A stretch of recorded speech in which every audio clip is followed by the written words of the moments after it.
Alors, c'est pas la première fois que je fais une conférence pour Arelat, mais paradoxalement, celle qui concerne ma thèse est celle qui a été le plus difficile à préparer. Parce que quand on est dans un sujet depuis 6 ans, le risque, le piège, c'est de vouloir trop en dire, de ne pas avoir assez de recul pour sélectionner les informations les plus importantes, aussi d'expliquer ce qui me paraît évident, mais qui en fait ne l'est pas. Donc, accrochez-vous. Alors, il ne suffisait pas de s'autoproclamer roi pour être reconnu comme tel. Et c'est le plus souvent le droit de la lance qui imposait l'autorité monarchique aux cités, la plupart des rois n'hésitant pas à user de la violence grâce à des forces militaires considérables. Les Attalides de Pergame, quant à eux, ont essayé de construire leur légitimité autrement, en étant de grands bienfaiteurs. La politique de ce roi fut volontairement fondée sur une pratique très répandue dans l'Antiquité, l'évergétisme. Alors, l'évergétisme, qu'est-ce que c'est ? Voilà. L'évergétisme, c'est en quelque sorte le mécénat ou le sponsoring des temps modernes, mais avec beaucoup de nuances quand même. Je vais un peu détailler. Alors déjà, le mot évergétisme, c'est un mot français qui a été fabriqué à partir du grec ancien euergetes, qui veut dire bienfaiteur, dans le but de désigner une pratique fort ancienne qui s'apparente au don et au contre-don. Pour susciter la reconnaissance du peuple et inscrire son nom dans la mémoire collective, les hommes riches et puissants octroyaient des bienfaits à leur cité visant à en soulager les finances ou à l'embellir. La construction de certains édifices pouvait être prise en charge, comme celui qui est présenté sur le diapo. Mais il pouvait y avoir aussi des services coûteux, tels que des prêts gratuits, le financement de concours, l'organisation de grands banquets ou la réalisation d'une ambassade dans un pays lointain. En échange, le bienfaiteur se voyait décerner des honneurs proportionnels à la valeur du service rendu, tels que le droit de s'asseoir au premier rang au théâtre, de manger à la cantine publique avec les magistrats, des exemptions de taxes évidemment, et pour les grands bienfaits, une couronne ou un éloge public était de mise. Et pour les plus grands bienfaits, le généreux donateur pouvait voir son image être érigée sous la forme d'une statue dans un des lieux les plus en vue. La pratique de l'évergétisme remonte au temps d'Homère, s'institutionnalise progressivement à l'époque classique et atteint son apogée dans la Grèce hellénistique avant de se diffuser largement dans le monde romain. On comprend pourquoi les rois de l'époque hellénistique devinrent les champions de l'évergétisme et plus particulièrement les Attalides. Alors les Attalides, qui sont-ils ? Cette dynastie apparaît dans un contexte troublé, conséquence de la mort d'Alexandre le Grand sans héritier capable de régner. Son empire est alors partagé entre ses compagnons et ses généraux, naissent les royaumes hellénistiques. Et après 20 ans de guerre, voilà la situation. Donc, Cassandre l'Antigonide est le roi de Macédoine, le roi Lysimaque détient la Thrace et l'Asie mineure, chez les Lagides, Ptolémée est pharaon d'Égypte, et Séleucos règne sur un territoire qui va de la Syrie au fleuve Indus. Parmi eux, Lysimaque a su tirer son épingle du jeu. Mais les ambitions perfides de ses proches créèrent une terrible querelle dynastique et la trahison de ses amis, dont un certain Philétéros, qui, sentant le vent tourner, il y avait une coalition des adversaires de Lysimaque qui était en train de se préparer, s'empara de la citadelle de Pergame, dont il était le gouverneur, et du trésor de Lysimaque, dont il avait la garde. Un trésor immense de 9000 talents, c'est-à-dire 230 tonnes d'argent à peu près, donc c'est immense, dans une forteresse imprenable. Après la défaite et la mort de Lysimaque, le premier des Attalides profita de ce contexte pour prendre peu à peu son indépendance, sans que personne n'en prenne ombrage. La principauté de Pergame était née et Philétéros avait fondé une dynastie. Celui qui lui succéda, Eumène Ier, tenta de poursuivre l'autonomisation de Pergame, mais il ne parvint pas à contenir la poussée des barbares gaulois. Et oui, il y avait des Gaulois, des Celtes, en Asie mineure, les Galates, comme disent les Grecs. La Grèce est envahie en 279, mais les Grecs parviennent finalement à repousser l'envahisseur aux portes de Delphes. Les Galates passent alors les détroits et foulent les côtes de l'Asie mineure. Pendant 4 décennies, les cités du littoral égéen subissent pillages et insécurité. Lorsqu'Attale Ier arrive au pouvoir, en 241, son territoire est riche, mais minuscule. Il est fortuné, mais il a peu d'hommes. Ce qui devait arriver arriva. Vers 237, une horde de barbares fonce sur la cité et s'apprête à la saccager. Attale se lance à leur rencontre et, contre toute attente, il les taille en pièces une première fois devant les murs de sa ville, près du temple d'Aphrodite, puis il les massacre vers les sources du fleuve Caïque. C'est l'énorme retentissement de cette victoire qui offrit à Attale Ier l'immense opportunité de prendre le titre royal. J'ai trouvé qu'il ressemblait un peu à Attale Ier. Le royaume de Pergame était né. Bon, je ne vais pas vous faire toute l'histoire des Attalides, ça c'est une autre conférence. Il faut quand même préciser qu'ils sont connus aussi pour leur grande alliance avec Rome, une alliance qui leur a permis d'être toujours du côté des vainqueurs et d'agrandir considérablement leur royaume. En 168, Eumène II est alors en possession du plus puissant État de la Méditerranée orientale. Et puis aussi, la chute du royaume, 35 ans plus tard, reste quelque chose de mystérieux. Après 20 ans de règne, Attale II, défunt, laissa le trône au jeune fils d'Eumène II, Attale III, mais Attale III mourut prématurément en 133 et légua par testament tout le royaume de Pergame à Rome, qui dès lors devint la province romaine d'Asie. Donc en résumé, la dynastie attalide a régné pendant à peu près un siècle et demi, de 283 à 133 avant Jésus-Christ. Et il y a 3 règnes clés, celui du fondateur de la lignée, Philéteiros, celui d'Attale, le premier à prendre le titre de roi, Attale Ier, et celui d'Eumène II, quand le royaume atteint vraiment son apogée. Et tout s'arrête avec Attale III, qui mit fin brutalement à la dynastie en 133. Mais ce qui caractérise surtout les derniers venus dans l'univers des monarchies hellénistiques et qui fit que la postérité garda une image positive des Attalides, c'est leur très grande générosité à l'égard des Grecs. Du fondateur de la dynastie au règne d'Attale II, les Attalides ont fait preuve d'une générosité inégalée.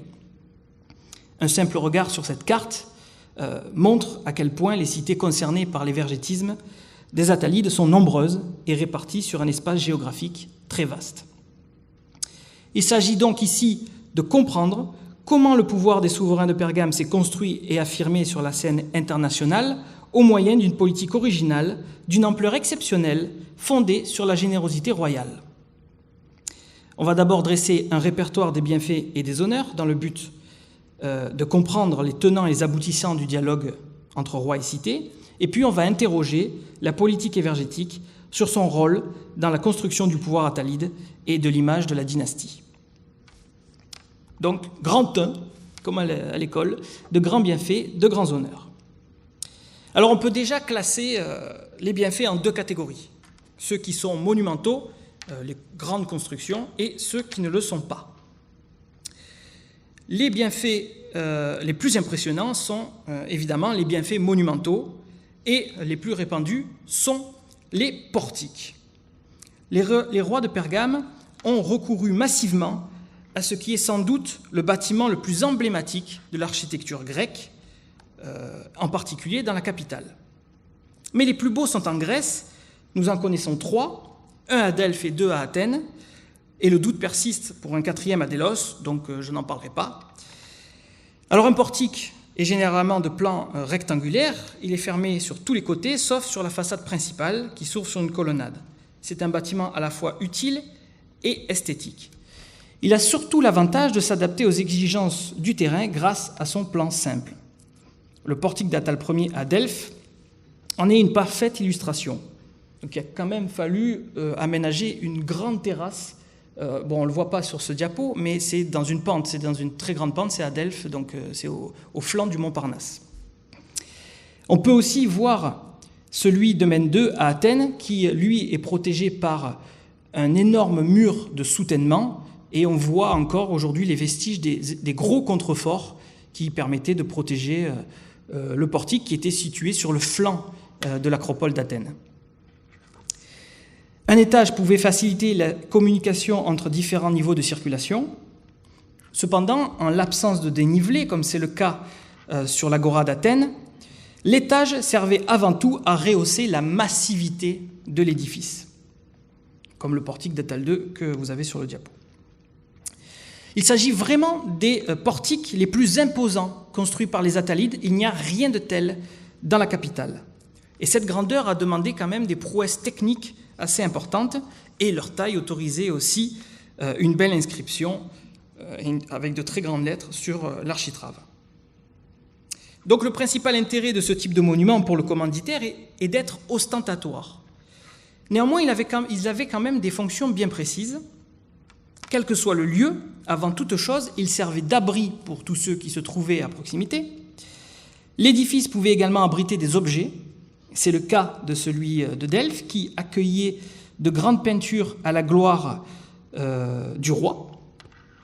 Le portique d'Athale 2 a servi à stocker du matériel en lien avec les représentations théâtrales, ou alors il a servi de coulisses pour les acteurs qui jouaient dans le théâtre juste à côté, le théâtre d'Athènes, c'est Vitruve qui nous le dit.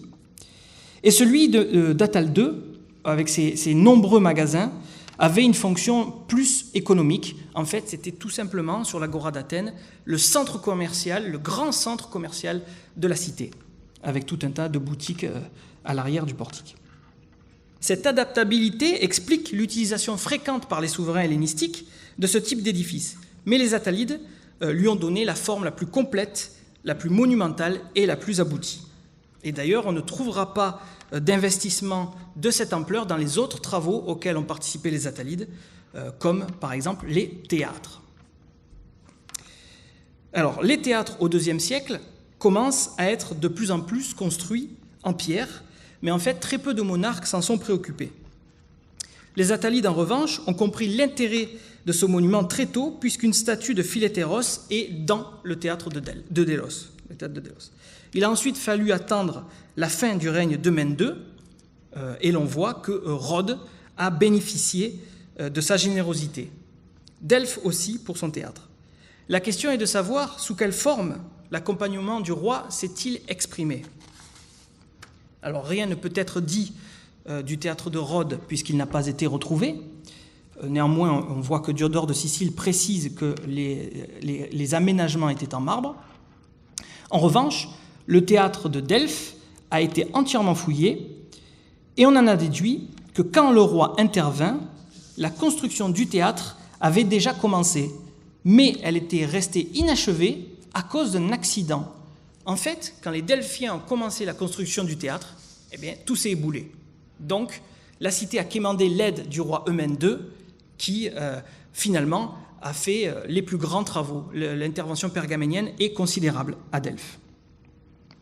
Il ne s'agit donc pas d'une prise en charge totale en raison du coût. Toutefois, les constructeurs pergaméniens n'ont pas hésité à modifier le plan, je croyais que j'avais une diapo, pardon, à modifier le plan du théâtre et à imposer leur propre architecture. Donc, demander aux Attalides de participer aux travaux d'un théâtre était, pour la cité, un appui considérable, mais induisait la concession à une puissance étrangère de la maîtrise architecturale de l'édifice. Ensuite, il y a les fortifications. Alors, qu'en est-il des fortifications? Est-ce que c'est la même chose que pour les théâtres? On a deux exemples sur lesquels s'appuyer, Élaos et Chios. Selon Aristote, il fallait veiller, je cite, « veiller à ce que les murailles soient de nature à embellir la ville ». Ce à quoi les Attalides étaient très soucieux, puisqu'on peut le constater, mais je n'ai pas de photo à vous montrer, sur les fortifications encore debout aujourd'hui de Égine. Égine était une base navale qui appartenait aux Attalides en mer Égée. Cependant, à Chios, il s'agit simplement d'un financement. les citoyens ont souhaité réparer leurs remparts après le siège du roi de Macédoine, Philippe V, et celui qui avait sauvé la cité de la destruction, Attal Ier, participa naturellement aux frais. Est-ce que le roi est intervenu plus directement à Élaos ? On peut se poser la question parce que il y a un complexe défensif de forme inhabituelle qui a été retrouvé dans les vestiges, mais il est impossible de préciser davantage. Reste Polybe qui souligne l'ampleur des travaux. Il parle des remparts et des autres équipements, et les autres équipements, ça doit correspondre aux machineries militaires qui se trouvaient au sommet des tours et qui se développent énormément à cette époque. Voilà, on trouve très peu d'exemples parmi les autres dynasties. Un frein pouvait résulter évidemment du coût des travaux, mais surtout les cités étaient réticentes à laisser les rois agir dans ce domaine crucial pour leur sécurité. Et enfin, on ne pouvait pas ne pas évoquer les grands groupes statuaires érigés par les Attalides dans de nombreux sanctuaires. Ces monuments ornementaient les espaces publics en reprenant des thèmes traditionnels de l'art grec, la lutte contre la barbarie et l'exaltation des valeurs familiales. Les tout premiers monuments pergaméniens de Grèce mettent en scène le nouveau maître de Pergame, Philétéros. Et c'est son entourage qui a été mis à contribution parce que l'usage l'empêchait d'élever lui-même sa propre statue. Donc voilà, on a le frère de Philétéros qui a érigé une statue de lui à Oropos et le successeur de Philétéros a érigé une statue de Philétéros à Délos. Mais il y a surtout le majestueux monument de Sosicratès, érigé devant le temple d'Apollon à Délos. Alors, c'est un monument qui est assez long. Là, sur la photo, on ne voit que la moitié. Il manque toute la moitié à droite. On a une reconstitution juste en dessous. Et en fait, on a retrouvé des semelles sur une plaque au sommet du monument. Des semelles, c'est-à-dire les traces de fixation de la statue en bronze qui a été arrachée. Et cela nous permet de déduire qu'il y avait une statue statique, debout et statique. Et donc, on pense qu'il y avait un monument familial, un groupe familial sur cet édifice. C'est ensuite au tour d'Attal Ier de faire ériger un groupe dynastique. Alors, ce qu'il y a de très intéressant ici, ce sont les dédicaces qui rappellent la lignée sur 3 générations. C'est une chose très rare. Et en fait, on constate que ceux qui l'ont érigé ont un peu réécrit l'histoire en manipulant les adoptions et les parents biologiques. Alors, je vous donne des exemples. Attal Ier, il est dit fils d'Attalos. Donc là, on mentionne le père biologique, parce que celui qu'il avait adopté pour qu'il puisse régner, c'était Eumène Ier. Eumène Ier, lui aussi, est fils d'Euménès, donc c'est son père là aussi biologique.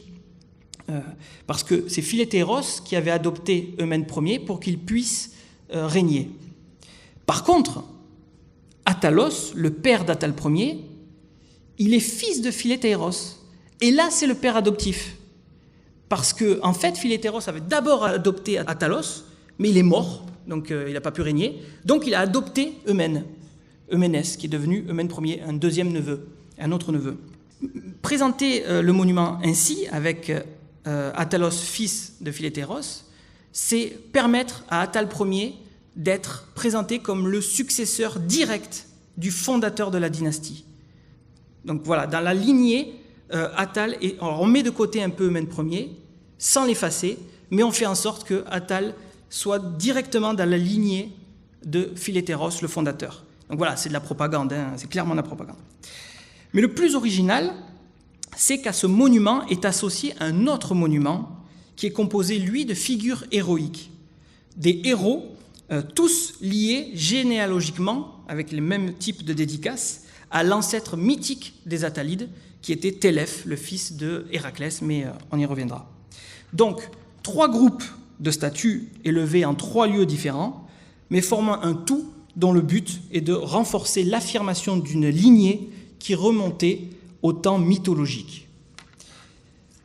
Ensuite se développe le thème de la victoire guerrière avec les très célèbres consécrations de Délos, de Delphes et d'Athènes. L'anéantissement des Galates est valorisé à Délos par 3 groupes statuaires qui sont dressés tout au long du Dromos. Le Dromos est l'avenue principale de la ville. Au départ de l'avenue, l'aspect militaire apparaît avec le général Épigénès, qui est représenté en statue sur un cheval. C'était un général qui s'était illustré dans la bataille. Au centre, une base en forme de gamma portait probablement des Gaulois mourants. Et à l'arrivée, un trophée d'armes annonçait clairement la défaite des Gaulois. Sur l'acropole d'Athènes, une véritable continuité historique est fabriquée de toutes pièces entre 4 guerres emblématiques. Donc, la première base représente le combat des dieux contre les géants. La seconde base représente le combat des Athéniens contre les Amazones. Ensuite, on passe de la mythologie à l'histoire. La troisième base représente le combat des Athéniens contre les Perses. Et enfin, la quatrième base, ce sont les Attalides contre les Galates. Donc le but était clairement de s'inscrire dans la continuité des combats des Athéniens et des dieux de l'Olympe. Contrairement aux 2 exemples précédents, une seule longue et large base prenait place à Delphes, dans un complexe proprement attalide. Donc avec un portique qu'on a déjà évoqué, qui servait à abriter les peintures, un bâtiment à l'est, qui était censé contenir des trophées ou des objets précieux. Tout l'ensemble de monuments fut construit à côté du tombeau du héros Néoptolème. Néoptolème, c'est le fils d'Achille et c'est aussi le père de Pergamos. Pergamos, c'est celui qui a donné son nom à la ville de Pergame. Or, d'après la légende, quand Delphes fut envahi par les Galates en 279, Néoptolème était réapparu au cœur de la bataille pour sauver les Grecs et permettre aux Grecs de remporter la victoire. Donc le lien avec Attale Ier est plus qu'évident et le roi pouvait s'identifier au héros. Ainsi, l'exaltation des Attalides, que ce soit à travers la famille ou des victoires, fut très ingénieusement mise en exergue dans les centres régionaux les plus importants de la Grèce hellénistique. Mais tous ces bâtiments restent exceptionnels, car l'évergétisme s'exprimait le plus souvent sous la forme de dons non monumentaux, des dons en numéraire, en monnaie ou en nature, en blé. Voilà. Alors les dons en nature. On a longtemps dit que les rois avaient une fonction nourricière, qu'il était en leur devoir de nourrir le peuple. L'approvisionnement céréalier est l'une des premières préoccupations des cités depuis toujours. Et il est vrai que les dons en nature sont les plus fréquents. On a les exemples les plus importants sur le diapo. Mais à ma connaissance, aucun de ces dons n'a véritablement cherché à nourrir les populations dans la durée. Alors certains ont pu répondre à des crises sérieuses, mais c'est rare. À Sicyon, par exemple, en 197, lorsque Attale Ier verse à la cité 10 talents et 10 000 médimnes de grains, c'est, nous dit-on, afin qu'il ne soit pas dit qu'il était passé par une cité alliée et amie sans lui avoir fait quelques largesses. Donc il n'y a pas d'urgence alimentaire, visiblement.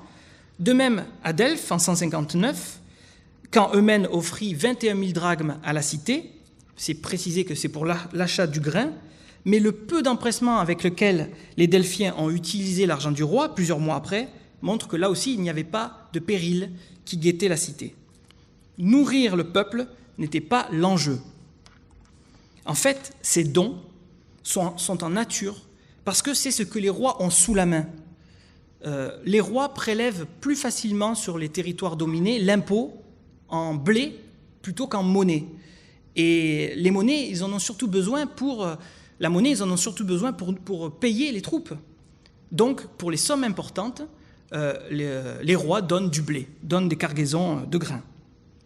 À charge après à la cité de revendre le blé pour récupérer de l'argent et financer d'autres services.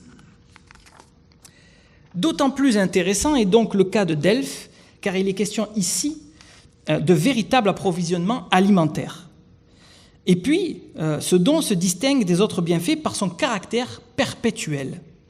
La somme de 21 000 drachmes devait être utilisée comme un fonds de roulement, c'est-à-dire que la cité achetait négocier un tarif avantageux pour acheter le blé, négocier sur un prix de gros, donc une grosse quantité était achetée par la cité, du coup elle avait un tarif avantageux, et ensuite elle le revendait à moindre coût au détail aux citoyens, ce qui permettait chaque année de reconstituer la somme et de reproduire l'opération tous les ans pour permettre aux citoyens d'avoir du blé à moindre coût. Ce bienfait avait donc une très grande valeur, car il permettait à la cité de franchir un cap en institutionnalisant de façon permanente et définitive un nouveau service public destiné à améliorer l'approvisionnement en blé des citoyens. Mais comme je le disais, les dons en nature ou en argent ont le plus souvent servi à financer d'autres services, parmi lesquels il y a les écoles, les gymnases et les complexes philosophiques. Le souvenir de 2 actions atalides pour l'éducation des plus jeunes a été conservé. Polybe raconte que Eumène II a financé le salaire à donner aux éducateurs et aux maîtres de Rhodes au moyen de 280 000 médimnes de blé, c'est un don considérable, donc 280 000 médimnes de blé à revendre. Tandis que d'après une longue inscription, Delphes a reçu de son frère Attale II 18 000 drachmes pour l'enseignement à donner aux enfants. Là, on est sur un autre dispositif financier. Le but, même si dans les 2 cas la démarche est identique, le but est de créer des fondations qui produisent des intérêts. Alors, l'argent est placé à la banque, et en général, la banque, c'est le sanctuaire à l'époque. Et ensuite, ce capital, cet argent est prêté à des particuliers. Les particuliers remboursent chaque année l'argent, mais donc ça reconstitue la somme, le capital reste intact d'année en année, mais les emprunteurs payent des intérêts à un taux qui est situé entre 6 et 10%. Et grâce à ces intérêts, la cité a des revenus stables qu'elle peut utiliser et exploiter pour financer d'autres services. Donc Delphes, grâce à ça, disposait chaque année de 1200 drachmes pour rémunérer 2 enseignants, quand Rhodes avait un budget 50 fois supérieur, permettant de recruter plus de 100 personnes. Bon, la différence entre les 2 cités s'explique tout simplement par la taille des 2 cités qui est totalement différente. Delphes, c'est une toute petite cité, alors que Rhodes, c'est une énorme cité commerciale avec de nombreux habitants. Donc tout ceci révèle que le besoin concret des cités était réellement pris en compte. Ces écoles élémentaires prenaient place dans les gymnases. C'est aussi dans les gymnases que se trouvait l'enseignement supérieur. Et l'enseignement supérieur, à l'époque, ce sont les écoles philosophiques. Athènes est précurseur en la matière, vous connaissez tous l'Académie de Platon et le lycée d'Aristote, et la renommée de ces 2 écoles explique pourquoi les Attalides ont fait de nombreux cadeaux privés aux successeurs des 2 plus célèbres philosophes grecs. Donc l'Icône de Troade et Archésilas de Pithanée ont tour à tour été chefs du lycée et ils ont reçu de l'argent d'Eumène Ier et d'Attale Ier. Tandis que l'Académie fut dotée d'un jardin pour l'Aquidès grâce à l'argent d'Attale Ier, un jardin pour faciliter l'enseignement. La pratique sportive a également été financée par les Attalides. Une petite stèle érigée à Thespie indique que Philétéros est intervenu pour l'alimentation en huile. Alors il a acheté une terre et l'a rétrocédée à la cité sous la forme d'une consécration au dieu Hermès, le dieu du gymnase, dans le but de financer l'achat d'huile. Cette ressource demeure la dépense principale de l'institution gymnasiale à cause des activités sportives, mais les inscriptions montrent que d'autres débours ont parfois été subventionnés, comme à Chios, où c'est le bois de chauffage qui a été pris en charge par le roi Attale Ier. Et enfin, pour terminer sur cette partie des dons non monumentaux, on peut compter parmi ces dons non monumentaux ceux effectués au sanctuaire. Alors, parallèlement au sacrifice, faire offrande est dans l'Antiquité le moyen jugé le plus efficace pour sceller un lien avec les immortels. Et dans l'idéal, il faut dédier des objets de grande valeur qui sont tout autant de richesses pour les sanctuaires. Parmi les plus répandus, il y a les couronnes en or. Donc la découverte des inventaires des biens sacrés à Délos a permis de repérer dans les registres une couronne offerte par Attal Ier et 4 de Mende II. Les textes indiquent leur poids, 100 drachmes d'or, ce qui en fait des objets de forte valeur. En principe, les couronnes sont destinées à être portées lors des fêtes, par les prêtres ou même par les statues, et on octroie aussi parfois des couronnes aux bienfaiteurs en guise de récompense. Autre objet luxueux régulièrement consacré, la fiale. La fiale est une coupe utilisée pour les libations. C'est un récipient très évasé, richement décoré, le plus souvent en argent. C'est en argent, donc ça a beaucoup moins de valeur que les couronnes, mais elles sont bien plus nombreuses. Et les inventaires ont enregistré toutes celles de Philétéros et d'Attal Ier. Elles ont été offertes à l'occasion de fêtes religieuses. Et pendant ces fêtes religieuses, les rites étaient accomplis par les déliades, ce sont des danseuses avec des torches, et ce sont elles qui offraient la fiale à Apollon. Et ce qu'il y a de très intéressant, c'est que l'enregistrement des vases, d'année en année, dans les inventaires, permet de suivre le déroulement des fêtes de Philétéros pendant plusieurs années consécutives, et même jusqu'à un siècle après sa mort. Donc toutes ces offrandes précieuses augmentent indubitablement la richesse des sanctuaires, qui les accumulent, qui les thésaurisent, et qui n'hésitent pas à les fondre, si besoin, pour récupérer le métal et récupérer de l'argent. Mais la fortune des sanctuaires se compte aussi en hectares, ou plutôt en plêtres, comme diraient les Grecs. Car force est de constater que les plus grands propriétaires fonciers de l'Antiquité ne sont autres que les divinités elles-mêmes. En fait, les sanctuaires possèdent des terres qu'ils mettent en location à des paysans afin, là aussi, de tirer des revenus pour financer fêtes et sacrifices. Quelques inscriptions de Thespie montrent que le premier chef de Pergame a participé à l'extension du patrimoine sacré des Muses.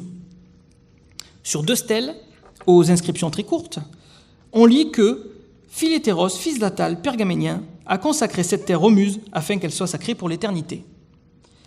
Des bornes furent alors placées sur le terrain en question pour en délimiter l'étendue et surtout pour avertir que ce terrain est désormais sacré, autrement dit que toute spoliation serait un acte sacrilège très sévèrement puni.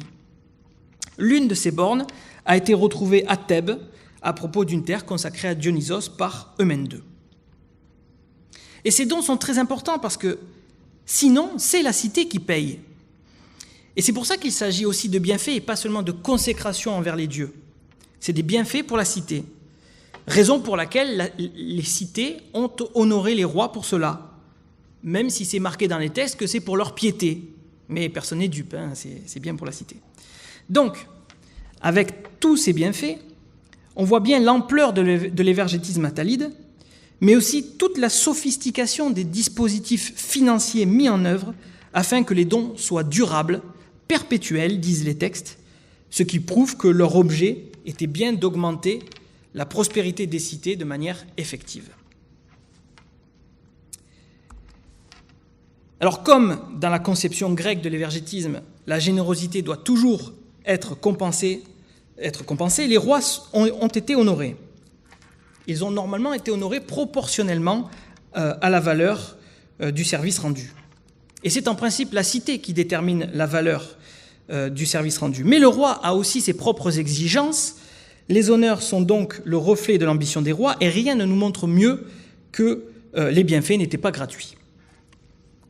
Alors, il y a, pour être honoré dans une cité, des procédures légales très strictes dont je vous passe les détails. La cité envoie une ambassade, le roi répond par lettre, on vote les honneurs, on renvoie une ambassade, le roi accepte les honneurs. Bon, ça prend des mois. Et à Delphes, on sait que ça a duré 1 an, l'histoire. Et même s'il y a évidemment des tractations et des négociations officieuses, le roi ne peut échapper au débat démocratique et au vote de l'Assemblée du peuple. Il est même arrivé que le roi se présente lui-même devant les citoyens pour justifier ses actions. C'est le cas en 197. Attal Ier prononce un discours devant les citoyens de Thèbes pour convaincre les Béotiens et il fait la liste de tous ses bienfaits. Mais ce fut le dernier discours de ce roi, puisqu'en plein milieu du discours, il s'est effondré et il a fait un AVC, et en fait il est mort quelques jours après. Donc, après avoir donné de l'argent, il faut encore se justifier. Mais si le roi se plie volontiers à l'exercice, c'est parce que cette procédure légale lui offre une publicité incroyable. Le discours du roi prononcé à l'Assemblée est repris dans le décret. Le décret est proclamé lors de toutes les fêtes de l'année. Le décret est gravé dans un lieu très fréquenté, il est copié, recopié, voilà, le discours du roi est très largement diffusé, et donc le roi dispose d'une véritable tribune d'où il peut défendre sa politique générale vis-à-vis des Grecs. Donc on voit que la monarchie attalide maîtrise tous les ressorts du système et essaie de les manipuler à son avantage. Obtenir la publication d'un décret honorifique est donc un grand honneur, même si ce qui lui apporte la plus grande publicité reste évidemment l'érection d'une statue à son image. Alors, lorsque les Attalides sont honorés, rarement l'érection d'une statue n'est pas accordée. On compte au moins 17 représentations honorifiques pour les Attalides, bien que strictement aucune n'a été retrouvée. Elles étaient toutes en bronze, et donc elles ont été arrachées pour être fondues, et il ne nous reste plus que quelques bases en morceaux ou des fragments d'inscriptions. Alors, l'honneur statuaire pour la maison de Pergame connaît des débuts un peu timides. C'est vraiment avec le règne d'Attal Ier qu'apparut l'honneur statuaire pour les Attalides. Bon, j'ai mis un exemple parce que on en a aucune, quasiment. Bon, à part de vous montrer des morceaux, des fragments de base que je vais vous montrer de toute façon. Voilà, j'avais pas autre chose. Alors, Attal Ier, dans les 20 premières années de sa royauté, a reçu des statues en Étolie, un char à Delphes, une statue indéterminée à Apters et en Crète. En 200, il est érigé en héros d'Athènes. Il a un quadrige à l'entrée de l'Acropole. Il reçut aussi en 198 un colosse à Sicyon, et peu de temps après, un portrait en or. Et enfin, les contes de Délos révèlent la fabrication d'une statue honorifique à son image, juste avant sa mort. Malgré cette diversité de représentations, on constate que la valeur honorifique est exceptionnelle, car la plupart de ces représentations pointent vers l'héroïsation de sa personne. Le type colossal, normalement, est réservé aux êtres surhumains. Les statues en métaux précieux, l'or, l'argent, c'est aussi réservé aux divinités. Le char aussi, c'est pour les divinités, normalement. Donc clairement, Attal est élevé au-dessus des simples mortels, alors que ce roi, en réalité, et surtout à cette époque, il n'est pas très puissant, il a un tout petit royaume. Mais ça s'explique par l'exigence du roi de n'être considéré comme inférieur à nul autre. C'est-à-dire que si un roi avait déjà été honoré d'une telle façon dans la cité, lui devait au moins être honoré de la même façon. C'est ça où il n'y avait pas de bienfait. Avec Eumène II, certains codes sont méticuleusement définis et requis par la royauté. C'est le cas des effigies à cheval qui font leur apparition à une époque où il en existait peu. Donc, on a plusieurs exemples à Delphes. Il y en a 3, vous les avez sur... il y a aussi une statue d'Attal II équestre à Delphes. La statue équestre renvoie au caractère guerrier du personnage honoré. Donc il y a 2 types. Il y a le cavalier en action de combat sur un cheval cabré et il y a le vainqueur paradant sur une monture au pas. Eumène a été représenté des 2 façons. Ce n'est pas Eumène qui est sur la diapo, c'est pour vous montrer des exemples. C'est donc l'image d'un Eumène combattant, d'un Eumène stratège, fier de ses victoires, qui était exposée. En parallèle, se développe dans la statuaire honorifique la catégorie des groupes familiaux. Donc un décret nous fait connaître un groupe qui n'a pas été retrouvé, mais dont on a la connaissance grâce à ce décret. Plaise aux Étoliens de décerner l'éloge au roi Eumène, à ses frères Attal, Philétéros, Athénaïos et à la reine Apollonis, leur mère, d'honorer chacun d'eux d'une statue en bronze doré, le roi d'une statue équestre, les autres d'une statue en pied, pour leur valeur et leur dévouement envers notre peuple. Donc on voit que même si c'est la famille qui est honorée, le roi reste à cheval. Mais la représentation en char est sans nul doute la plus impressionnante de toutes, par son ampleur et sa rareté dans l'imagerie des mortels. la signification de ce type de représentation inhabituelle qui se trouve toujours pour les Attalides au sommet d'un énorme pilier. La signification est difficile à déterminer. On a longtemps cru qu'il s'agissait de représentations de courses, de victoires aux courses de chars, mais quand j'ai étudié les traces de fixation des statues au sommet des piliers, je me suis aperçu que le char était bien trop grand pour représenter une course de chars. C'est vraiment un char énorme et qui correspond plus à un char de parade. Un char qui était guidé par la déesse Athéna, comme vous le montre cette patte de verre que j'ai trouvée juste avant de soutenir ma thèse. Donc ça veut dire que c'est même pas dans ma thèse et que ça c'est totalement inédit, que ça sera publié dans un article prochainement. Donc je vous passe tous les détails, mais il s'agissait bien d'une statue honorifique, d'une représentation honorifique accordée par la cité en échange des bienfaits exceptionnels auxquels ils sont d'ailleurs toujours associés, comme on le voit sur ce diapo. Le pilier d'Attale II est devant le portique qu'il avait construit à Athènes. La générosité des Attalides, dont l'ampleur, la richesse étaient toujours surpassées d'un règne à l'autre, exigeait en retour des honneurs tout aussi inouïs qu'aucun autre bienfaiteur n'a pu recevoir auparavant. Le coût démultiplié de ces groupes fait que les Attalides se sont proposés d'en assumer eux-mêmes la fabrication, et c'était aussi une façon d'en maîtriser un peu plus encore les modalités de représentation, alors que c'est un fondement de l'autorité civique et démocratique. Maintenant, parmi les plus grands honneurs, il y a aussi les fêtes. Je vais aller un peu plus rapidement. Donc on appelle ça des fêtes éponymes, car il s'agissait d'une fête cultuelle qui portait le nom du personnage honoré. Donc ça s'appelait les Philétaeia, les Euménéia, les Attalia, etc. De nombreuses fêtes ont été fondées pour honorer les Attalides. Plusieurs témoignages montrent qu'elles survivent à la mort du souverain. Le principe de ces fêtes est d'être perpétuelle.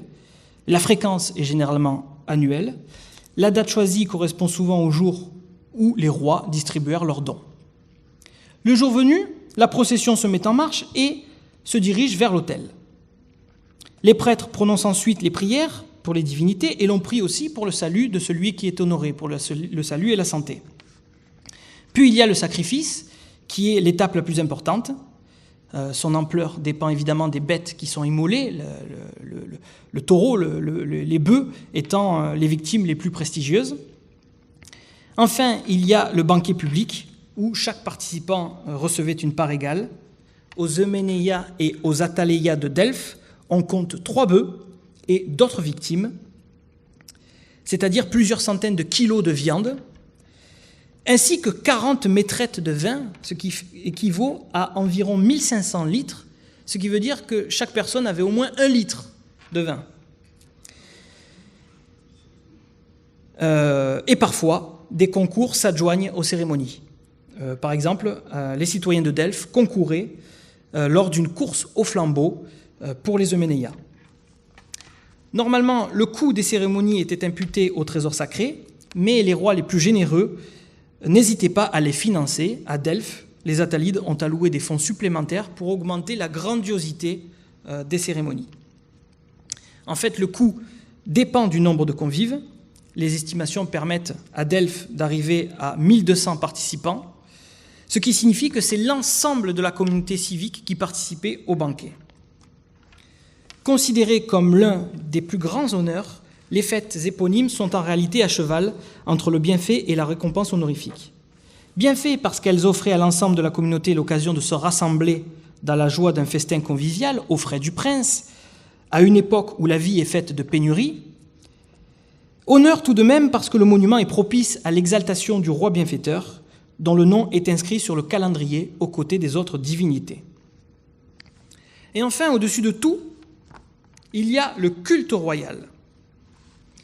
Les bienfaits de certains rois dépassaient tellement les capacités d'un simple individu qu'il ne pouvait plus être honoré de la même façon qu'un bienfaiteur traditionnel.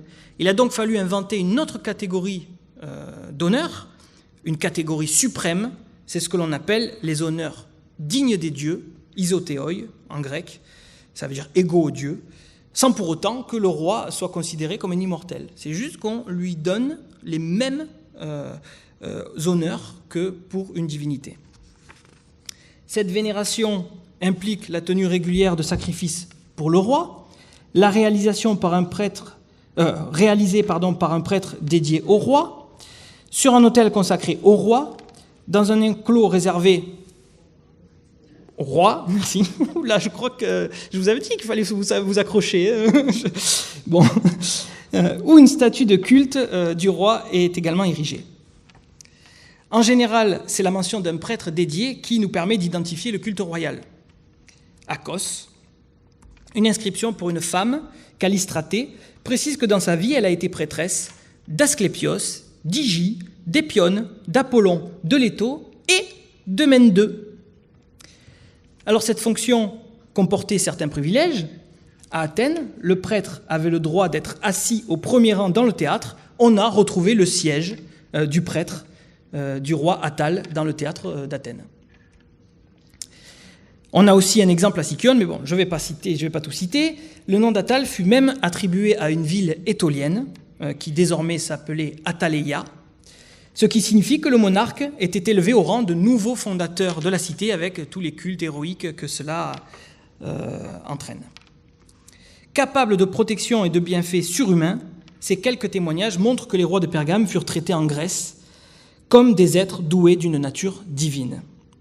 Et l'accumulation de tous ces honneurs garantissait au roi une très grande renommée et une propagation très large de son image au sein des cités. Il disposait alors des meilleurs supports pour diffuser un message idéologique qui était bien sûr au service de son pouvoir. Et c'est maintenant ce que nous allons voir. Voilà, donc un évergétisme au service du pouvoir attalide. D'abord, l'évergétisme a permis d'ancrer la présence des Attalides au cœur des cités. Pour exister, il faut être visible. Dans une société qui ne possède ni télévision, ni radio, ni journal, ni autres médias modernes, c'est la sculpture et l'architecture qui offrent cette visibilité. En construisant des monuments et en se faisant représenter, les Attalides sont parvenus à imposer progressivement leur présence dans les espaces publics au point d'y exercer une véritable emprise. C'est assez impressionnant, on va le voir. Alors cette emprise est d'abord quantitative. Si on fait le total des dons connus des autres dynasties, on verra que malgré leur apparition tardive, les Attalides ressortent en tête. Si l'on observe maintenant la répartition des statues honorifiques dans les 3 centres les plus vénérables de Grèce propre, Delphes, Athènes et Délos, la situation est à nouveau favorable aux Attalides. Et on peut tirer exactement les mêmes conclusions de l'analyse des inscriptions. Les Attalides sont au cœur de 15 inscriptions à Delphes, quand 20 suffisent à réunir toutes les mentions concernant les autres souverains. On pourrait aussi commenter la présence attalide à travers l'activité édilitaire dont ils sont à l'origine. Le constat est toujours le même. Le tableau suffit à le démontrer. Ensuite, une emprise monumentale. En plus d'une quantité importante d'ouvrages, le poids des Pergaméniens dans l'urbanisme se fait valoir par la forme hors norme de leurs monuments.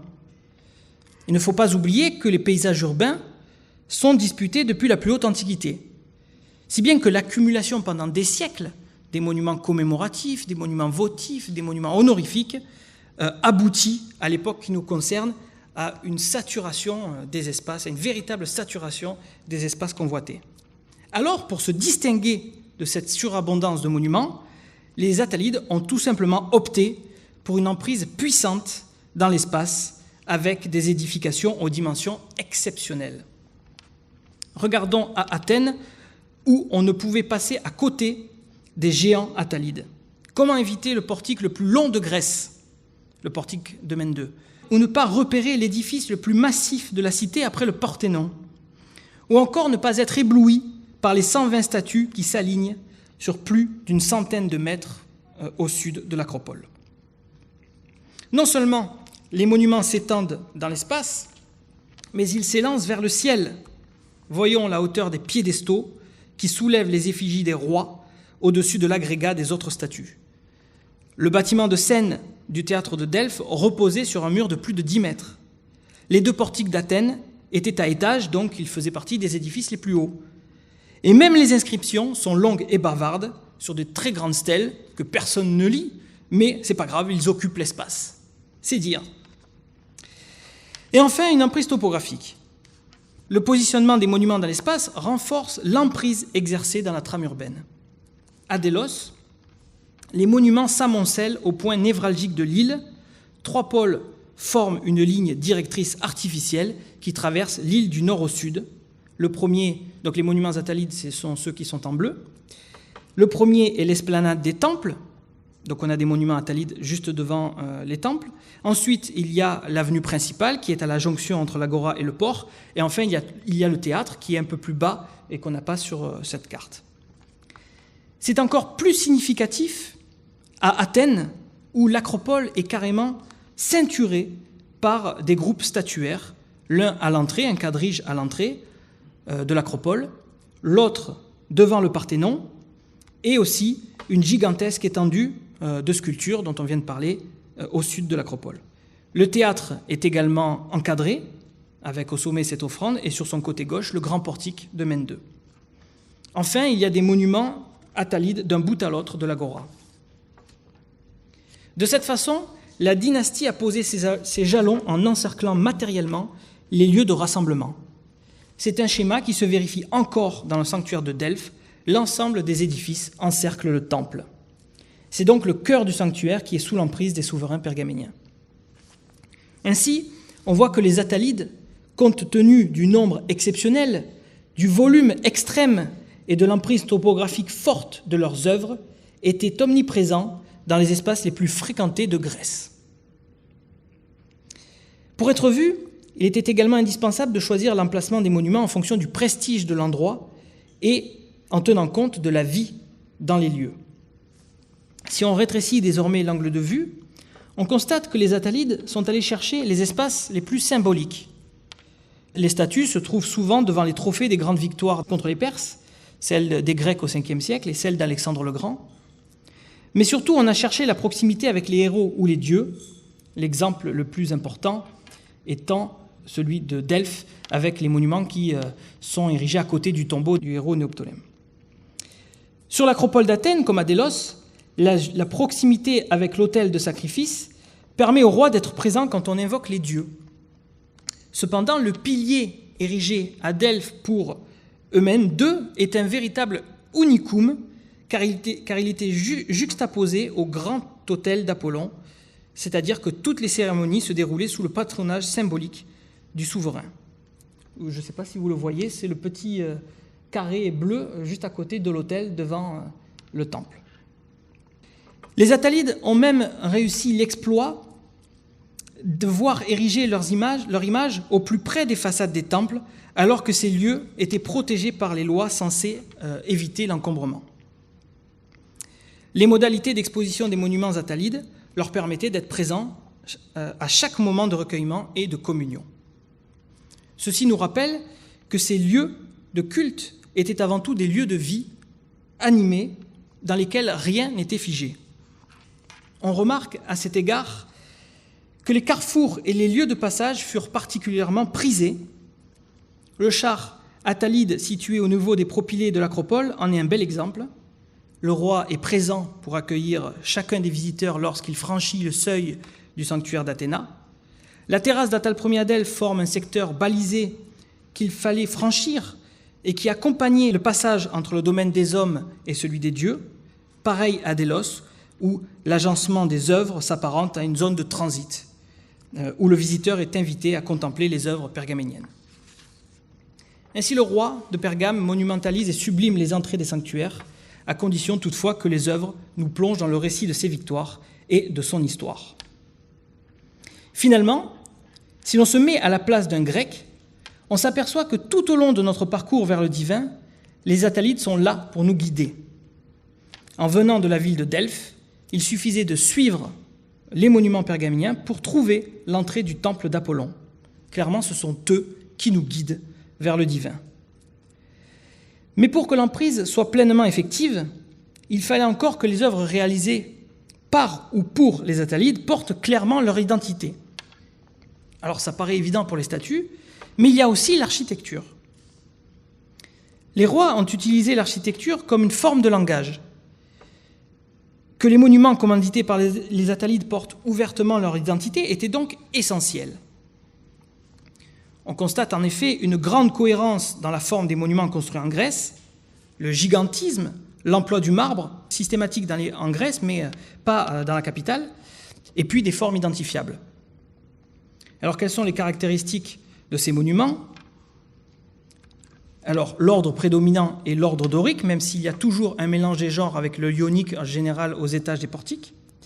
La colonnade principale est polygonale dans la partie inférieure et cannelée dans la partie supérieure. Il y a aux étages en façade des piliers à demi-colonne, que l'on retrouve souvent à Pergame. Il y a les frises aussi. Bon, voilà, toutes ces techniques se retrouvent ailleurs, mais typiquement Attalide, en revanche, sont les chapiteaux qui couronnent les colonnes internes des portiques. Le chapiteau dit à couronne de feuilles ou à palme est considéré comme une véritable création des artistes pergaméniens. Cependant, la caractéristique la plus visible est l'alternance des assises hautes et basses dans les élévations des murs. Tous les complexes architecturaux attalides de Grèce portent cette marque de fabrique très peu répandue à travers toute l'Antiquité. À l'origine, la raison d'être de cette technique est le besoin d'apporter à la paroi plus de résistance, mais ici elle est purement esthétique. L'arrangement des blocs dans les supports des groupes statuaires évoque aussi cette élévation et il n'y a pas de meilleure preuve pour affirmer qu'on introduisit intentionnellement quelque cohérence et harmonie dans cette architecture. La conception de formes identifiables fut donc une préoccupation constante des Attalides. C'est qu'ils s'adressaient à un public qui doit comprendre le langage visuel exprimé. Alors il est clair que les détails de l'ornementation la plus raffinée ne devaient être compris que par un petit nombre d'individus, mais tout un chacun pouvait aisément repérer les formes géométriques simples et basiques des élévations alternées. L'architecture attalide est à la fois élitiste et populaire. Et de telles exigences supposent une présence sur place d'ouvriers et d'architectes qualifiés qui sont en fait ceux de Pergame. Cette tendance à envoyer ses propres équipes prouve la volonté d'imposer sa conception, ses méthodes, son architecture et surtout une identité attalide. Pourtant, on détecte aussi dans cette architecture des influences locales, des éléments copiés sur des édifices du paysage urbain environnant. On a donc une architecture mixte, une architecture éclectique, un véritable mélange qui porte un message, celui de l'union, celui d'une association intrinsèque entre les Attalides et les peuples grecs. Et ce discours s'accorde parfaitement avec l'idéologie et l'image publique que les Attalides ont voulu donner d'eux-mêmes. L'évergétisme a été pour les Attalides un vecteur très puissant de leur idéologie royale, c'est-à-dire de la façon dont ils voulaient être perçus. Le discours idéologique se développe autour de 4 thèmes. Il y a la victoire militaire, la concorde familiale, la mythologie pergaménienne et bien sûr la pratique de l'évergétisme en elle-même. Donc on peut commencer par ça. Pour une dynastie dont la royauté n'était pas héritée d'Alexandre le Grand, être bienfaiteur était crucial pour démontrer sa légitimité à régner. Et les contemporains l'avaient très bien compris, et il est frappant de voir ce que dit Polybe à propos d'Attal Ier. Cet homme ne disposait à l'origine pour atteindre à la royauté d'aucun autre moyen matériel que ses grandes richesses. C'est pourquoi il faut admirer l'élévation d'esprit d'Attal qui ne se servit de ses vastes ressources que pour acquérir l'autorité royale, c'est-à-dire le bien le plus grand et le plus glorieux qui puisse se trouver. Il jeta les fondements de sa puissance en répandant largesse et faveur sur ses amis. Alors si Polybe présente ainsi l'attitude d'Attal Ier, c'est qu'elle illustre parfaitement sa propre conception de la royauté grecque. Pour Polybe, l'euergesia, la générosité, permet au roi de gouverner sans la terreur. C'est une conception qui se lie en particulier dans ses fameuses phrases à l'encontre de Philippe V. Il appartient à un tyran de faire le mal pour forcer les gens à lui obéir par crainte et de vivre ainsi détesté de ses sujets en les détestant lui-même. Mais il est d'un roi de faire le bien de tous et, en gagnant l'affection par sa générosité et son humanité, d'exercer souverainement son autorité sur un peuple consentant. Or, ce schéma de pensée n'a rien de très nouveau. Il est facile de tomber sur des thèses similaires chez la plupart des théoriciens grecs tels que Platon, Xénophon, Isocrate, Aristote et Théophraste. Et tous s'accordent sur le fait qu'un roi est bienfaiteur ou tyran. Que les Attalides n'aient pas été influencés par cette philosophie est inconcevable lorsqu'on observe leurs relations personnelles avec les philosophes d'Athènes. Certains d'entre eux furent appelés à la cour de Pergame bien avant que la cité ne devienne un royaume. C'est un élève de Théophraste qui obtient la charge d'éduquer le futur Attale Ier. Attale Ier lui-même emmena son fils à Athènes pour écouter les leçons de l'académie. Bref, il est certain que ces savants, membres des écoles philosophiques les plus réputées, ont puisé dans les préceptes de leurs maîtres pour conseiller les chefs pergaméniens. Mais Polybe va encore plus loin. Dans son texte que nous avons lu il y a quelques instants, sur Attale Ier, il affirme que c'est dans l'unique but d'acquérir la royauté que le jeune dynaste utilisa ses richesses. Ce qu'il y a de très intéressant ici, c'est que l'évergétisme permettait de devenir roi. Et là encore, on peut se référer à des écrits antérieurs. Selon Aristote, dans les temps anciens, on instituait les rois en raison de leur générosité. Ceux qui avaient rendu des services ou pouvaient rendre des services à leur cité ou à leur peuple obtenaient la dignité royale. La royauté est donc accessible à tout homme capable de grands bienfaits. Et dès son avènement, le jeune Attale poursuivait le but d'être digne de la royauté et il fit de sa politique évergétique l'un des moyens d'arriver à son objectif. Eumène II aussi fut un grand bienfaiteur, le plus grand bienfaiteur de son temps, nous dit-on. Pourtant, lorsqu'il s'assit sur le trône, la royauté attalide était acquise et consolidée depuis plus de 40 ans. Alors qu'est-ce qui guida une telle générosité ? D'abord, il y a des raisons très pragmatiques. Être généreux permettait d'obtenir plus facilement des alliances avec les cités grecques. Et Eumène II a obtenu, grâce à ses bienfaits, de nombreuses alliances, avec les Étoliens en particulier, les Béotiens aussi. Et s'il n'a pas convaincu les Achéens, son intention était bel et bien de négocier une alliance militaire en échange d'une importante somme d'argent. Certes, gagner l'adhésion par la persuasion était plus louable que par la contrainte, mais l'écueil était de transformer l'acte évergétique, normalement désintéressé, en l'achat déguisé d'une allégeance. Évidemment, ce type de transaction était très mal vu. La réputation d'Eumène II fut lourdement attachée par le refus des Achéens. Et voici ce que dit Apollonidas quand les Achéens ont refusé ça a été dit dans l'assemblée devant tout le peuple réuni. Apollonidas invita les Achéens non seulement à repousser la proposition d'Eumène, mais encore à le détester lui-même à cause des intentions qu'il avait incité à la faire. Donc c'est lourd pour le roi. Pour éviter ce genre de problème, le philosophe stoïcien Panaïtios explique longuement qu'il faut rejeter ce genre de bienfaits, en particulier l'argent qui sert à la corruption.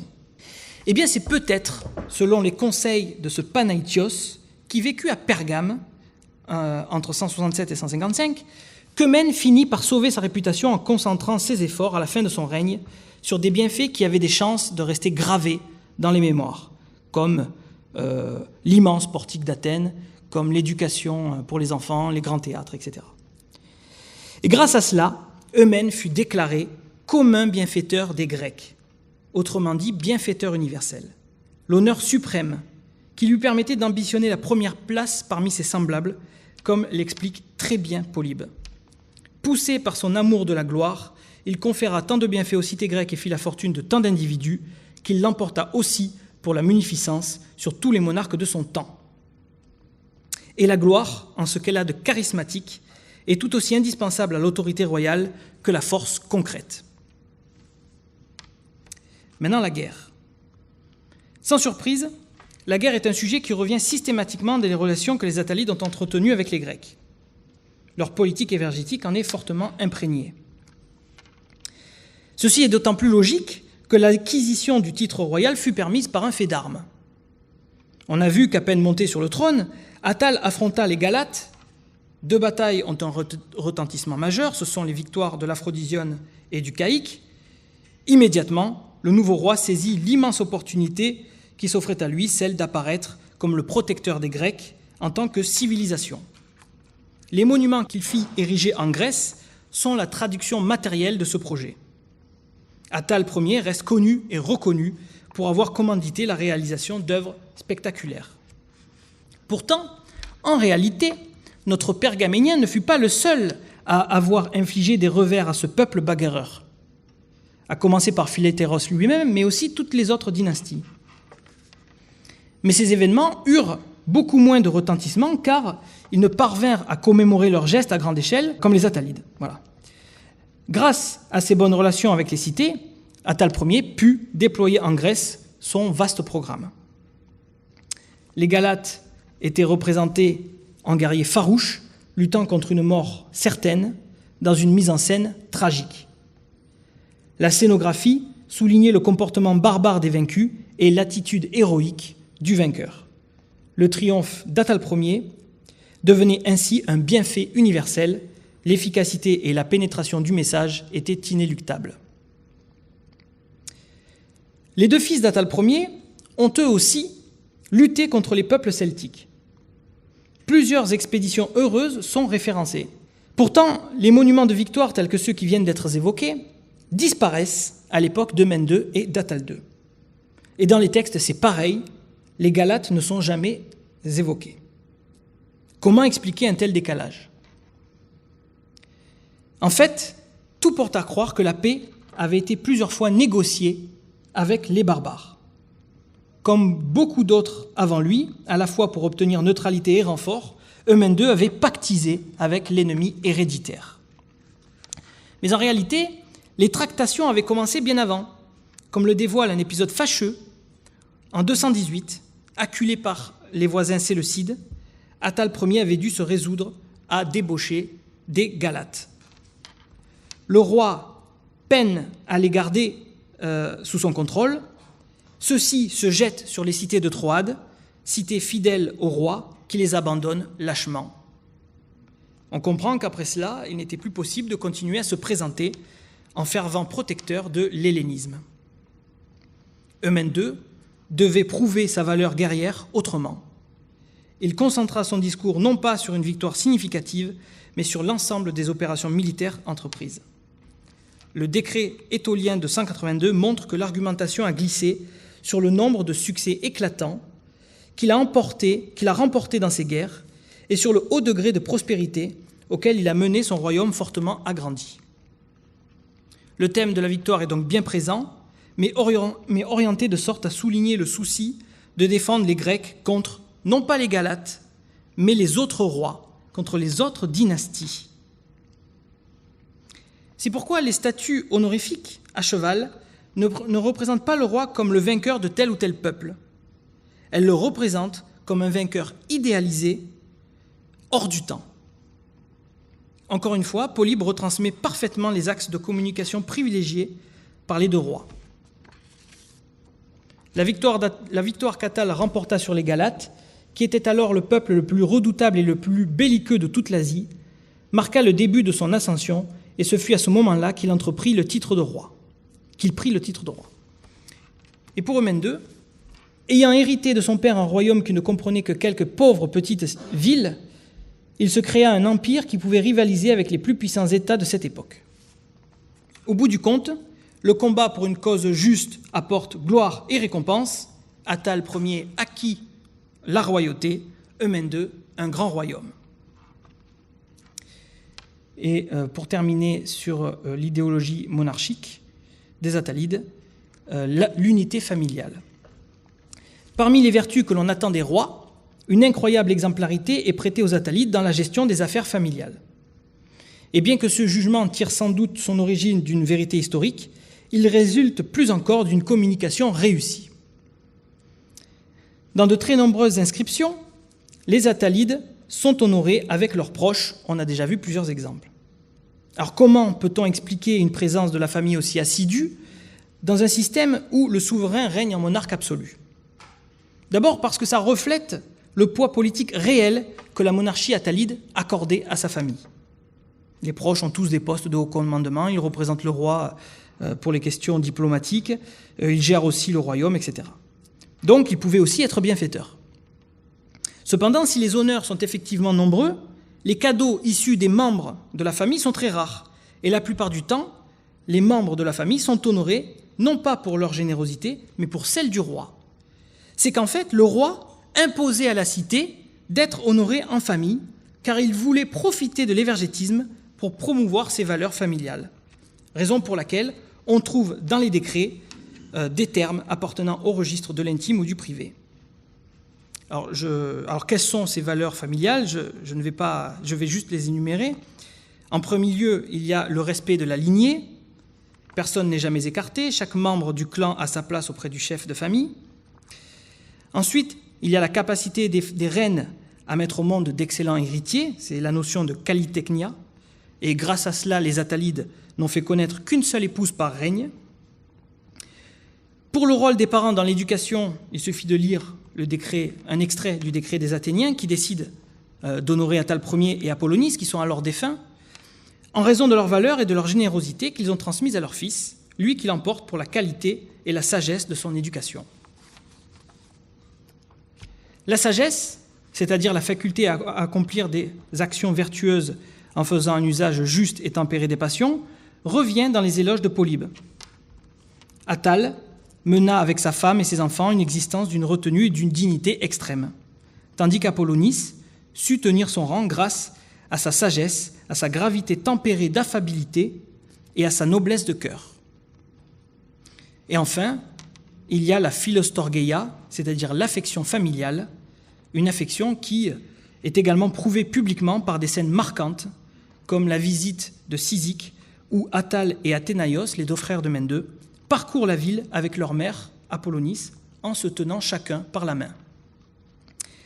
Apollonice est vraiment celle qui est présentée partout comme la personnalité unificatrice du groupe familial. Son image se situe à l'opposé du lieu commun qui impute aux femmes le rôle de conspiratrice provoquant la chute d'un monarque. Et c'est justement tout le but. L'élaboration de ce modèle familial visait à créer un puissant contraste avec les autres dynasties qui sont toutes souillées par des querelles de succession, des complots de palais, des guerres fratricides, des crimes dynastiques scandaleux. Regardez les Séleucides, qui n'hésitent pas à pratiquer les unions entre frères et sœurs. La fille d'Antiochos III, Laodice, quand elle fut veuve de son frère aîné, épousa son deuxième frère, puis après, elle fut forcée, quelques années plus tard, à se marier avec son troisième frère. Quelques générations plus tôt, Séleucos Ier avait donné sa femme à son fils Antiochos Ier. Et puis il y a aussi les Lagides, chez qui les meurtres familiaux devinrent une coutume perfide. En 221, sous l'influence de ses ministres, Ptolémée IV fit assassiner son frère, son oncle, ainsi que sa mère.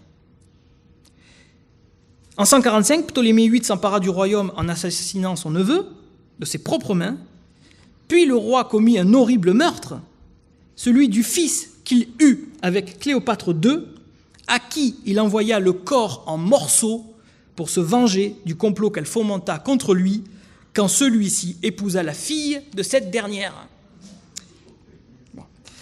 Et je n'ai malheureusement pas le temps de parler des Macédoniens dont l'histoire voit des difficultés surgir au sein de la famille royale dès la mort d'Alexandre le Grand. Ainsi, il était utile aux Attalides de rompre avec les habitudes inappropriées des autres dynasties pour revenir aux valeurs grecques les plus fondamentales issues d'un idéal citoyen. Bon, je passe sur un dernier monument que je voulais vous présenter. On en avait déjà un petit peu parlé, c'est le monument des héros mysiens, qui en fait, pour moi, est l'œuvre du génie des Attalides, puisque tous ces héros représentent des villes du territoire de Pergame, de la région qui est au cœur du royaume de Pergame, la Mysie, et ils sont tous reliés à l'ancêtre des Attalides, Télèphe, le fils d'Héraclès, généalogiquement. Et en fait, le génie, c'est que non seulement ce monument permet de créer une cohésion entre les villes principales du royaume de Pergame grâce à des liens de parenté, mais aussi il permet de donner un passé illustre au royaume de Pergame qui est tout récent, parce que dans la légende grecque, Télèphe était roi de Mysie. Donc en fait, le nouveau royaume de Pergame n'est plus un nouveau royaume, il est simplement un royaume ancestral qui est ressuscité par Attale Ier. Donc Attale Ier est le nouveau fondateur du royaume de Pergame. Voilà, c'est ça qui est intéressant. Et puis, normalement, il aurait fallu évoquer l'importance de l'évergétisme d'un point de vue géopolitique, notamment pour la construction d'un réseau d'alliances en Grèce qui a permis à la dynastie de compenser admirablement sa faiblesse militaire, mais ceci est une trop longue histoire. Donc, conclusion. On peut dire que les Attalides ont proposé un modèle de royauté original, un idéal fondé sur la générosité royale, au moins autant que sur la victoire militaire. Pendant plus de 125 ans, les sommes considérables qui ont été dépensées pour des bienfaits, plutôt que pour l'entretien de troupes supplémentaires, ont largement contribué à leur succès, tels que l'indépendance de Pergame, l'acquisition du titre royal et l'expansion de l'influence pergaménienne dans le monde grec. En rendant de bien réels et concrets services, les Attalides ont ancré leur présence à l'intérieur des cités et par le biais de l'architecture, des représentations honorifiques, des discours et des décrets, ils ont incarné un idéal monarchique opposé aux autres dynasties. Cette éthique, parce qu'elle n'était pas fondée sur un pouvoir fort appuyé sur une grande armée, n'est pas issue du modèle d'Alexandre le Grand, dont les Attalides ne revendiquent d'ailleurs pas l'héritage, contrairement aux autres dynasties, mais résulte plus probablement d'un enseignement philosophique dans lequel on trouve des lieux communs partagés par la plupart des intellectuels de l'époque, dont Polybe. Avec les empereurs romains qui se réapproprient leurs monuments et leurs statues, les Attalides sombrèrent progressivement dans l'oubli. Le pilier à l'entrée de l'acropole, que des milliers de visiteurs croisent chaque jour, n'est désormais connu que sous le nom de monument d'Agrippa. Il est toutefois amusant de voir que c'est grâce aux bienfaiteurs des temps modernes que plus de 2000 ans après, le portique d'Attale II refit surface. Reconstruit à l'identique entre 1953 et 1956, le portique ressuscité a été financé par une souscription publique dont John Rockefeller Jr. fut le plus grand contributeur. Il est désormais l'un des principaux symboles de la cité antique et on ne pouvait pas rendre un plus bel hommage aux Attalides. Voilà. Merci.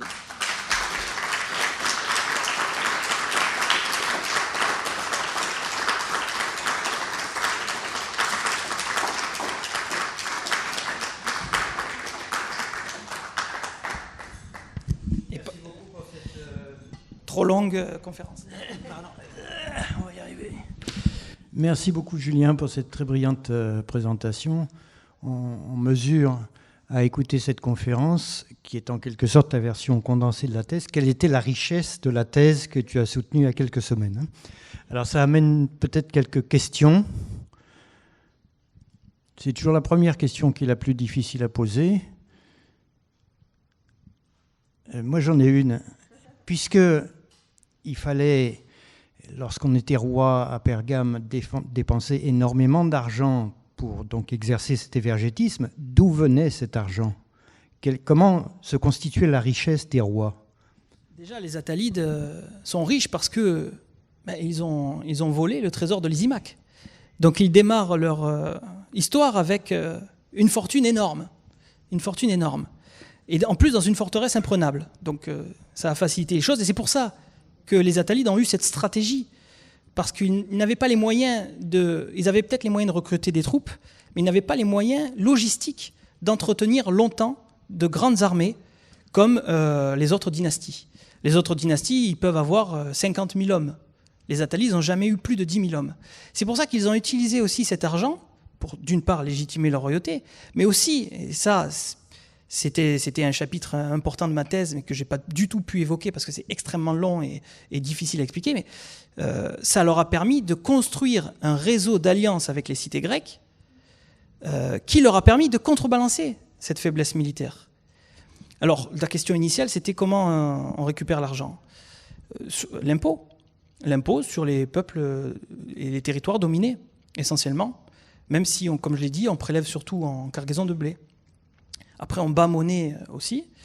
Et puis bon, il y a d'autres sources éventuelles. Mais il y a aussi les pillages pendant les guerres. Et les Attalides ont aussi été très riches parce que ils ont été envahis par d'autres royaumes. Et c'est une époque où Rome commence à être le gendarme du monde. Et pour punir, comme c'était les alliés les Romains étaient les alliés des Attalides, les Romains ont fait la guerre avec les Attalides pour défendre Pergame. Et pour punir les royaumes qui les ont envahis, on leur a infligé pendant 20 ans de livrer une indemnité et un tribut énorme. Voilà. Est-ce que l'écrivain et économiste Jacques Attali est-il un Attalide? Alors, est-ce que c'est une question ou une blague? Je crois que c'est plutôt une blague. Non, ça n'a aucun rapport, évidemment. Par contre, le club Galatasaray tire son nom des Galates, de la Galatie, en fait, qui est la région qui existe encore en Turquie, qui était où vivaient les peuples galates. Une fois, après avoir envahi les cités, ils se sont installés en Turquie à demeure. Et on a aussi en Turquie une cité qui s'appelle Antalya. Et ça vient d'Ataleya. Voilà.